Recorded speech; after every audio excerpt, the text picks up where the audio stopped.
เด้อเอาไป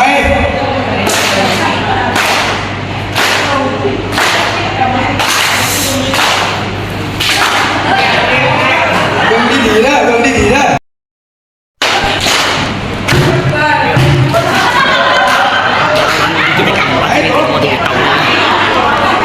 โมติเป็นอะไร ดีบ่ เชฟต้องการ เกมดีบ่ การอะไรเนี่ย เกมออกมาออกมา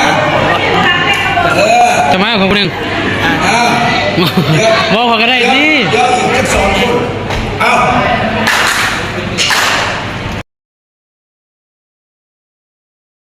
สบายดีครับ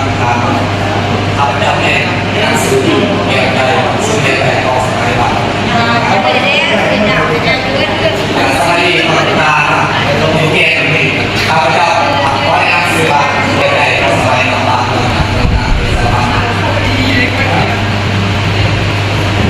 สวัสดีครับข้าพเจ้าชื่อข้ามอนเดียรติ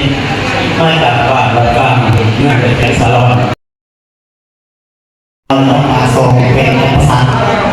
บางซีนอนจากการเราการพัฒนาสิ่งอย่างสิ่งน้อยห้องเนาะอันของแก่สบายดีข้าพเจ้าชื่อมุกรเทศสอนบ้านอัตตาวันนาลิเมืองเลยเทศสอนเอาหมดกันไปที่ข้าพเจ้าชื่อมุกรเทศสอนมาจากป่าเช็คคนเพื่อมาส่งเป็นก่อนไม่ใส่ชนะอายุเท่าปี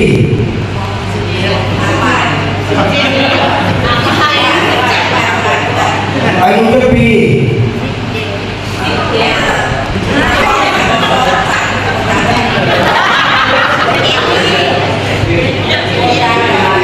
อายุเท่าปีหัวท่านอายุก็ปีแม่พี่บอกพี่บอกเอาละ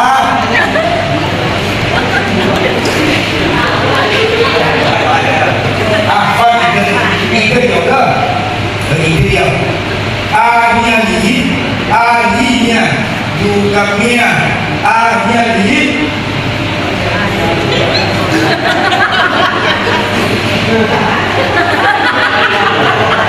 แสดงว่าเราต้องขาดแล้วเราเป็นอย่างนี้เลยหนีเนี่ยอยู่กับเมียเนี่ยหนีว่าเลย เนี่ยหนีอยู่กับเนี่ยเนี่ยหนี ก็เหมือนเนี่ยมันรักมันจะมีประเด็นอะไรเราเริ่มต้นเนี่ยหนีเนี่ยหนี บางคน เนี่ยแต่ก็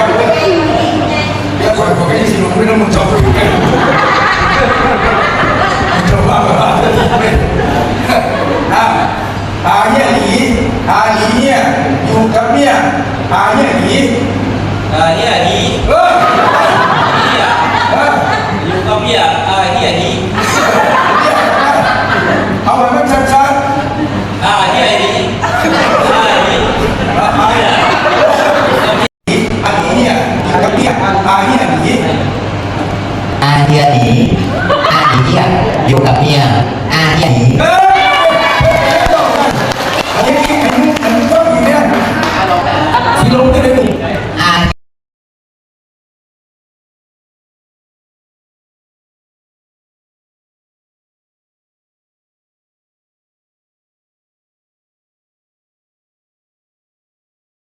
อาจารย์เนี่ยจะไปไหนก็หมดจังสิเขาบอกเบาร้ายว่าอะไรกระส่วนทันมาคือเก่าเราทันมาคือเก่า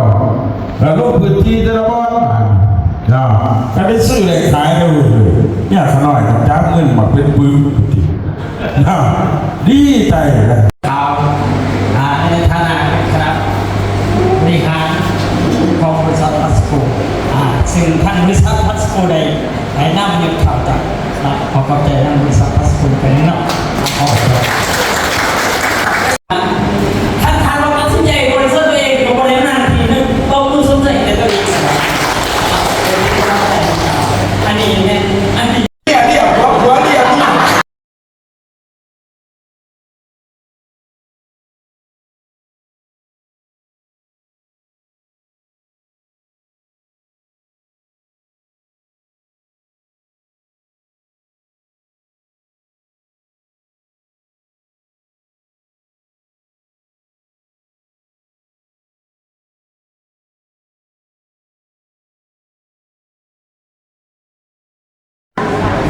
านต่อมาเขาระบบเพิ่มที่ไม่เพี้ยนเพี้ยนไปใส่เพี้ยนไปมาแต่ไม่มีเอาไว้ที่แล้วคนที่ซ้อมไปด้วยใครโอเคแล้วไม่ถึง อยู่กับเมียอาลี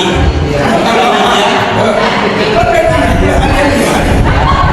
อันนี้เนี่ย อาลีเฮียอาลีเฮีย อันนี้เนี่ยมันเนี่ย อาลีเฮียอาลีเฮีย โอ้ยใครก็ได้พามาเนี่ยนะ อาลีอาลี อาเดียนี มันสิเบาอย่างนี้แล้วบอกง่ายๆนี่ยังก็บอกบ่ได้ซ้ำนี่แดดเนาะเอาลงมาไหมเอามาทำๆเนี่ย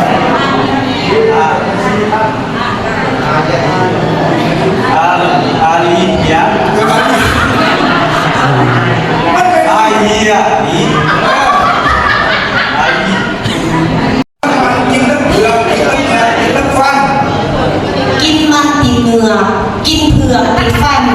กินทั้งมันกินทั้งเผือกติดทั้งเหงือกติดทั้งฟัน เฮ้ย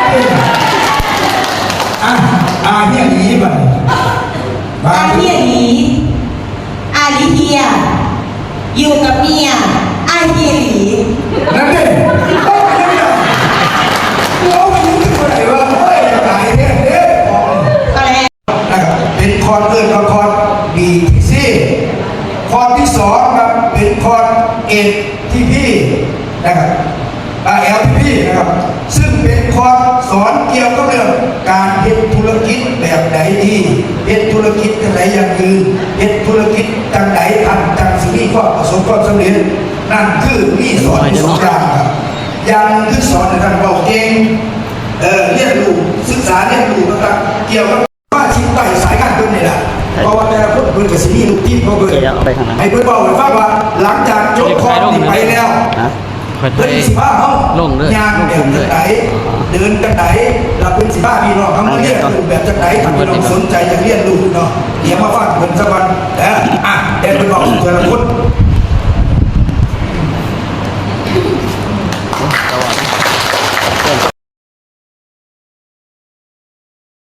โตพันภาวะไซน์นั่นขนาดทำกับซอยไซน์นั่นทั้งนั้นซอยหลุมที่เพราะทั้งนั้นเพราะสุดไปเอาเมื่อไหร่ทั้งนี้มันจะคัดกับเขาบนหลุมที่เขาทางคนในนั้นมันก็ส่วนกันทั้งนั้นมันจะไปทางนั้นก่อนถ้าเขาเด็กก็หาทางใหม่มาเหมือนนี้จังสิเป็นเรื่องหนึ่งขนาดบาลานกันที่ว่าเป็นสิ่งหนึ่งกันนั่นเองกับพวกนี้อย่างเขาก็ดีใจดีเข้าไปสู้ตั้งเฮ็ดให้ไซน์นั่นหรือว่าเฮ็ดให้ผู้ที่รู้ นี่คือคุณธรรมของเราแล้วครับที่จะพาการเรียนรู้ถ้าเบิร์ดซีมีอยู่10คอร์สครับแยกออกเป็นคอร์สละBTC ครับ ATP ครับก็เรียนรู้ตามหลักสูตรแล้วก็ได้ไปเที่ยวแล้วก็แล้วก็เรียนรู้คอร์ส OPP ของนักศึกษาที่สองท่านที่จะถือว่าจบหลักสูตรท่านที่จะเข้าสู่ระบบสมาคมของบริษัทเสื้อสีม่วงที่ท่านใส่ที่หมองใส่นั่นหมายถึงว่าเป็นเสื้อ กับเจ้าปฏิภาณคอเทสามนี่3 ครั้งแล้วก็เรียนอยู่เพชรชิมออยู่สภาปากเซ่เรียนโยคอร์สแรกจึงได้มาเรียนมาอยู่ในจุดนี้ขอเชิญชวนทุกท่านได้มาเอาใจใส่เรียนกันกับข่าวกับเจ้าให้ได้อยู่ในจุดนี้กันเริ่มทุกท่านขอใจ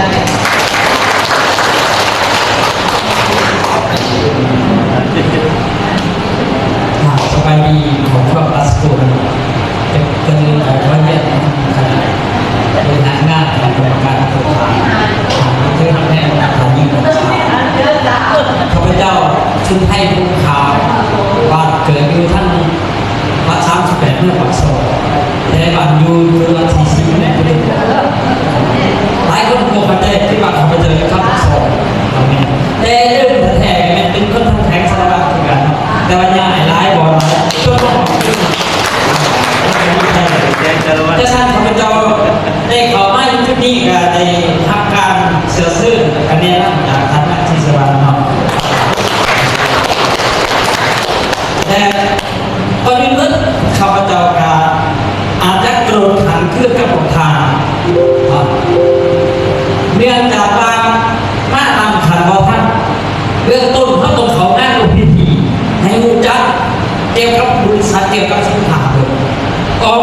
OPP แล้วได้เขามาสนใจซื้อสินค้าขึ้นเขาจะไปข้าพเจ้ามาซื้อสินค้าก่อนเมื่อท่านได้เขา OPP ไม่ใช่เลยทางห้องประธานพัสโกไปถามว่าพัสโกมันไปเองนี่มันดีสัตว์ก็จะมีแต่กินอย่างเดียวก็ต้องรู้เพราะว่าแสงตาดีก็ได้กินตะวันก่อนนำสุขภาพข้าพเจ้าที่ว่ามานั่งสุขภาพส่วนใหญ่แล้วแต่ในสุขภาพให้ดีทำการผลิตเป็นหน้าที่มีส่วนมันลายที่เก็บส่งเสริมการผลิตมาให้กินโบก็สะดวกส่วนประเภทของใช่ฉันไม่รู้แต่ข้าพเจ้าขออนุญาตกำลังทางแต่ก็พูดอย่างนี้ดีกว่าหลังจากที่ข้าพเจ้าเข้ามาแล้วเนาะข้าพเจ้าได้ขึ้นมาข้างหน้าในห้องทั้งบริษัททุกอย่างให้โอกาสให้เขานั่งทิมเขามานั่งภูทีเข้าในนั่งต่างๆเพื่อทุกผู้กองเขามาบริษัทแต่ถ้าทางต้องในนั่งมากกว่าที่มีแล้วทางต้องในนั่งคนเขามาบริษัทได้เหมือนกันอันนี้ในจุดจุดเทียบของทางบริษัทเพื่อเทียบดูนักกันถาโดยเทียบดูเกี่ยวกับสินค้าทางโคจรท่านได้บอกไม่หลายเทียบดูกันนั้นทางได้เลยเขามาพวกเป็นนักเทียบเป็นนักเทียบตามระบบข้อมูลเทียบสปาเกตตี้ดีหลังจากที่เรียนแล้วทางจึงได้ไปอย่างยืนทุกงานแต่กระทานจะมีสิทธิ์เช่นเดียวกับของข้าพเจ้ามีหน้าสัญญาว่าเพชรแก่มาก่อนจะตั้งซื้อเพชรแก่มาก่อนข้าพเจ้าบ้านบริษัทเกือบ8 เดือนหรือว่า9 เดือนเองได้มีซื้อเป็นยังจริงสันนะหาหลุดทิ้งหาต้นทิ้งแทงจึงได้ตัดเพชรหลังจากตัดเพชรแล้วเพื่อที่จะช่วยหลุดทิ้งช่วยเพชรมาให้มีพวกแทงให้แจ็คสันข้าพเจ้าก็เดินตามทั้งบริษัทในนั้นเน้นที่สุดข้าพเจ้าเขาร่วมเฮียนตามระบบเฮียนกับที่ว่าจบเกี่ยวกับจบ2-3สมัยที่1 บวก 2สมัยที่3ที่ว่าเขาร่วมนำเทียบเรียนดีกว่าเรียนหลายที่สุดในบริษัทเขาทั้งอาจารย์ทั้งผู้เป็นชำนาญงานทั้งบริษัทเลยเพื่อเปลี่ยนระบบเฮียนมาเทียบไรแน่อยู่ไรอยู่หากว่าเทียบตัวเก่าเรื่องใหม่เอาเป็นเรื่องเก่าอันนี้เป็นสิ่งที่มาเพื่อที่สุดสำหรับข่าวจอที่ข่าวทั้งหมดในการทำเทียบจึงได้มายืนอยู่จุดนี้แต่การมายืนอยู่จุดนี้เบื้องต้นคณะกรรมการพวกของพวกเขาจะที่ได้หาทางพวกกับทางบ้านสูงพวกเขานะเบื้องต้นที่แยกยกระบบเพราะว่ารุ่นที่1มันอันนี้เป็นรุ่นที่2อันรุ่นที่3ยารุ่นอันนี้ต่อมาจากนั้นต่อไปนี้เอาเอาใจใส่เพื่อการขับรถจักรยานบอกเลยว่ามันโตพันหนึ่งไม่ยังมันโตพันหนึ่งพอว่าสายงานอยู่ทั้งนั้นทำมาต้องซอยสายงานทั้งนั้นซอยหลุมที่เขาทั้งนั้นเอาสิไปเอามาไว้ทั้งนี้มันไปคัดกับเขาบนหลุมที่เขาเป็นคนทางคนแนะนำมันต้องโซ่จักรยานมันจะไปทั้งนั้นก่อนถ้าเขาเด็กพวกนั้นทำไมมันเรื่องนี้เป็นเรื่องหนึ่งให้แม่บ้านที่ว่า เพื่อให้ท่านว่าบริษัทเข้าว่าจะเรียกเด็กแยกเด็กดีเด็กแล้วก็มีการช่วยเหลือที่พอนะครับเพราะฉะนั้นซึ่งการต้องการ thank you เดี๋ยวไปอาจารย์ดีบอกว่าได้2 นาทีลงอาจารย์อยู่เขาบอกได้2 นาทีแล้วแม่ทับแม่ที่ใหญ่ของเพียงเทียงก่อนเพียงเทียงของเพียงของ เพราะว่าทางบริษัทเขาช่วยเหลือที่มาแบบ100%จากมือนั้น3 คนจากคนธรรมดาโอ้โหจากธุรกิจจนให้ห้องจากธุรกิจแต่กันเป็นเจ้าของธุรกิจเป็นของธุรกิจคือนี่แหละวันนี้มันจะได้เห็นมุมเกี่ยวกับหาเสื้อรายการก็ให้พวกสำเร็จรายการ1 สัปดาห์มันเป็นเนี่ยไหน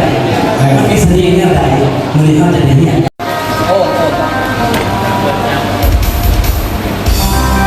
ตามมันตรงเด้อเอาสิทธิ์เป็นเกียรติล้วน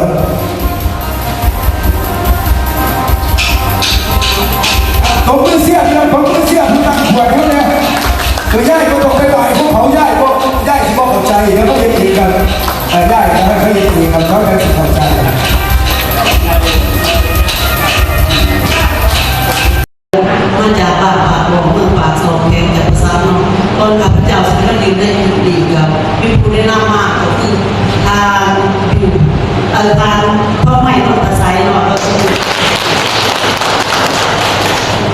ซึ่งที่ก็ที่เปิดก็คือสงสัยแต่ที่สามเนาะแต่ที่ว่ามีการได้ข้าพเจ้าได้รู้ได้สองทิศเพราะว่าทางพม่าพวกวิจิตรเนี่ยเป็นปัญหาที่ข้าพเจ้าที่กันคือที่การเป็นพุทธวิสาเนาะข้าพเจ้าคือว่ายังเป็นลูกที่โมกขานเพราะว่าข้าพเจ้าเป็นยังบ่ทันได้บอกตัวเองเพราะว่ายังบ่ทันได้เก่งว่าศึกษาแต่ว่าก็จะได้มาอยู่ในจุดนี้เป็นหนอนความพยายามและตั้งใจได้เมื่อว่าของทางทั้งสองเลยในนามข้าพเจ้ามาข้าพเจ้าได้เข้ามาแล้วก็ตั้งใจอันสูงส่งเพราะว่าเส้นทางบ้านเฮาก็คือเห็นว่าข้าพเจ้าไปและนอกทางที่ขัดหนักที่สุดแต่เป็นยังจะแล้วอยู่นี่เพราะว่าข้าพเจ้าตัดสินใจบื้อด้วยความพยายามจังเลยมาอยู่ในจุดนี้แต่ความรักของผู้ขากล้าว่าสิสู่ต่อไปให้ได้ตัวเองและการมีความกล้าหาญและการสิหาให้ได้อย่างแน่นอนเพราะ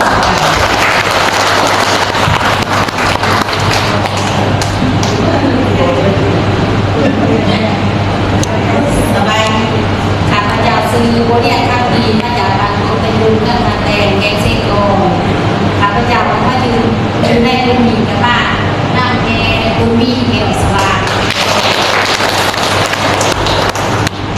ข้าพเจ้าก็มีมุกมีใจร้ายที่เป็นผ้ามากนอนก็เลยเห็นแท้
พอนอาจารย์ไซพอนมาไกลๆผมเนี่ยให้อาจารย์ไซพอนบอกฟังเลยว่าหาฐานที่เป็นบอกว่าบ้างอาจารย์ไซพอนเข้าใจว่าจังไหนเนี่ย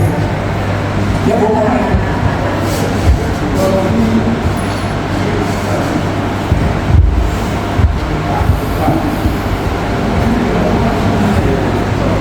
เจ้าเนาะอันนั้นข้าพเจ้าเนาะกาเป็นสมาชิกใหม่เนาะที่ว่าเขามาเรียนหูในบริษัทเนาะที่ว่าอาจจะเรียนหูในมือนี้ก็เป็นX3เนาะที่ว่าเด็กเขามาเรียนเนาะและอันนั้นทุกคนก็คือสิแบบว่าเข้าใจกับบ่เต็มที่แต่ว่าเฮาต้องเรียนหูไปนำกันเนาะเพราะว่าการเรียนบ่มีข้ามว่าซ้ายเกินไปเนาะเพราะว่าเพิ่นเปิดโอกาสให้ทุกทางเนาะและคือข้าพเจ้าได้เรียนรู้ในนี้เนาะเพราะว่าบริษัทนี้เพิ่นจะบ่ได้ถิ่มลูกทีมไว้ข้างหลังเนาะมีแต่ว่าอันใดที่ว่าเฮาบ่เข้าใจเฮาต้องเข้ามาเรียนรู้เนาะการเรียนรู้บ่หมายความว่าจะเอาไปให้ได้เทื่อเดียวเนาะอาจารย์เนาะและเฮาจะค่อยๆเรียนรู้ไปที่ข้าพเจ้ากับมาหาฟังแต่ละคอร์สกับสิว่าได้เต็มร้อยกับบ่เนาะแต่ว่าเฮาต้องพยายามฟังทำความเข้าใจเนาะแล้วก็เก็บกำเอาประสบการณ์ที่ทานประธานหรือว่าผู้นำทุกท่านที่ว่าเพิ่นแนะนำไปเพราะว่าเพิ่นวางแผนแหละเป็นแผนการตลาดหรือว่าแผนทางที่ว่าเพิ่น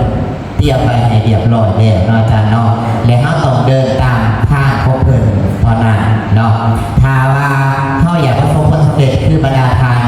ที่ว่าเป็นผู้นำทั้งหลายเฮาก็ต้องเฮ็ดตามเพิ่นเนาะถ้าเฮาบ่เฮ็ดตามเพิ่นคือว่าเฮาก็โต๊ะหอมแม่นเนาะอาจารย์เนาะถ้าเฮาเฮ็ดตามเพิ่นเฮาก็เดินตามเพิ่นได้วิธานประธานเพิ่นบอกนะว่าสิ่งที่เพิ่นสู่โซนมาในอย่าง18 ปีเพิ่นฮู้แล้วว่าบ่ใดที่มันผิดพลาดบ่ใดที่มันสมบูรณ์แบบแล้วเพิ่นก็ถ้าเอาเฮ็ดตามเพิ่นเฮาก็สิประสบผลสำเร็จคือเพิ่นเนาะและคือบริษัทเฮานี่ก็สมคำเพิ่นว่าเนาะยิ่งใหญ่เกรียงไกรกับมันคงให้ทุกท่านเชื่อมั่นได้เนาะขอบใจ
การกระจายเปลี่ยนเนาะ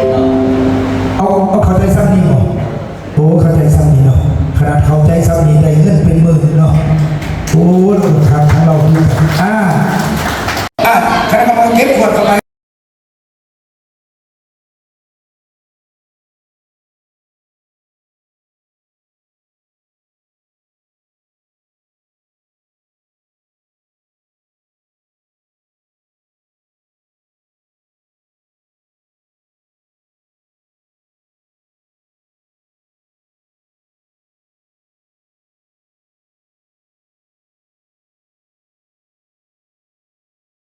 ยืนครับเดี๋ยวบริหารกันจักไหนหนึ่งกัน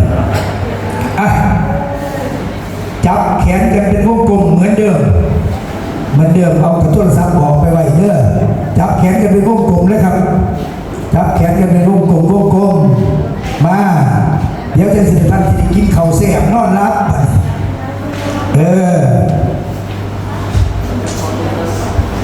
ท่านที่ได้กินข้าวสาขยายไปพี่เลี้ยงคณะกรรมการต้องเข้าร่วมเลยครับแทรกเข้าไปอย่าไปยืนเยี่ยงกันเด้อ